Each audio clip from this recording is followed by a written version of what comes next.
అపోస్తలుడైన పౌలు గలతీలకు రాసిన పత్రిక 5వ అధ్యాయము.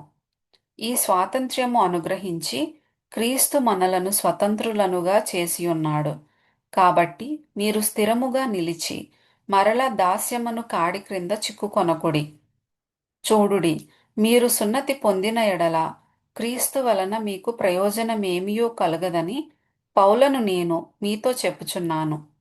ధర్మశాస్త్రము యావత్తూ ఆచరింపబద్ధుడై ఉన్నాడని సున్నతి పొందిన ప్రతి మనుష్యునికి నేను మరలా దృఢముగా చెప్పుచున్నాను. మీలో ధర్మశాస్త్రము వలన నీతిమంతులని తీర్చబడువారెవరో వారు క్రీస్తులో నుండి బొత్తిగా వేరు చేయబడి ఉన్నారు, కృపలో నుండి తొలగిపోయి ఉన్నారు. ఏలయనగా మనము విశ్వాసము గలవారమై నీతి కలుగునను నిరీక్షణ సఫలమగునని ఆత్మ ద్వారా ఎదురు చూచుచున్నాము. యేసుక్రీస్తునందుండు వారికి సున్నతి పొందుటయందేమియూ లేదు, పొందకపోవుటయందేమియూ లేదు గాని ప్రేమ వలన కార్యసాధకమగు విశ్వాసమే ప్రయోజనకరమగును. మీరు బాగుగా పరిగెత్తుచుంటిరి. సత్యమునకు విధేయులు కాకుండా మిమ్మును ఎవడు అడ్డగించెనో? ఈ ప్రేరేపణ మిమ్మును పిలుచుచున్న వాని వలన కలుగలేదు. పులిసిన పిండి కొంచెమైనను ముద్ద అంతయు పులియచేయును. మీరెంత మాత్రమును వేరుగా ఆలోచింపరని ప్రభువునందు మిమ్మును గూర్చి నేను రూఢిగా నమ్ముకొనుచున్నాను. మిమ్మును కలవరపెట్టుచున్నవాడు ఎవడైనను వాడు తగిన శిక్షను భరించును. సహోదరులారా, సున్నతి పొందవలెనని నేనింకనూ ప్రకటించుచున్న ఎడల ఇప్పటికిని హింసింపబడనేలా ఆ పక్షమున శిలువ విషయమైన అభ్యంతరము తీసివేయబడును గదా. మిమ్మును కలవరపెట్టువారు తమ్మును తాము ఛేదించుకొనుట మేలు. సహోదరులారా, మీరు స్వతంత్రులుగా ఉండుటకు పిలువబడితిరి. అయితే ఒక మాట, ఆ స్వాతంత్ర్యమును శారీర క్రియలకు హేతువు చేసి కొనక ప్రేమ కలిగిన వారై ఒకనికొకడు దాసులై ఉండుడి.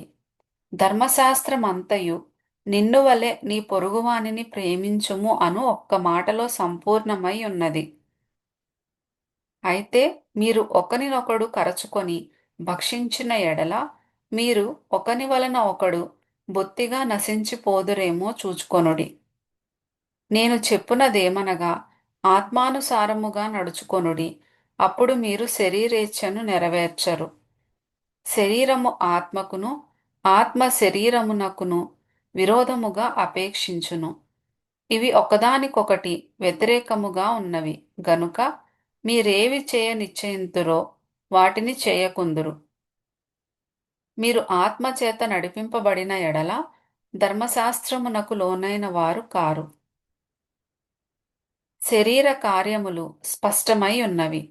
అవేవనగా జారత్వము, అపవిత్రత, కాముకత్వము, విగ్రహారాధన, అభిచారము, ద్వేషములు, కలహము, మత్సరములు, క్రోధములు, కక్షలు, భేదములు, విమతములు, అసూయలు, మత్తతలు, అల్లరితో కూడిన ఆటపాటలు మొదలైనవి.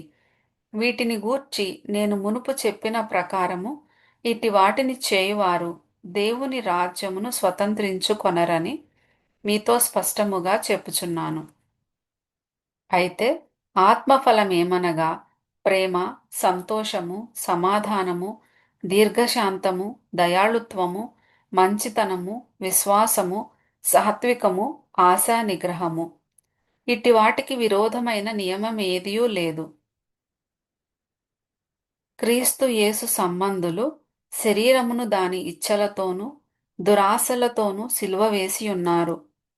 మనము ఆత్మననుసరించి జీవించువారమైతిమా, ఆత్మను అనుసరించి క్రమముగా నడుచుకొందము. ఒకరినొకరము వివాదమునకు రేపకయు, ఒకరియందొకరము అసూయ పడకయు, వృధాగా అతిశయపడకయు ఉందము.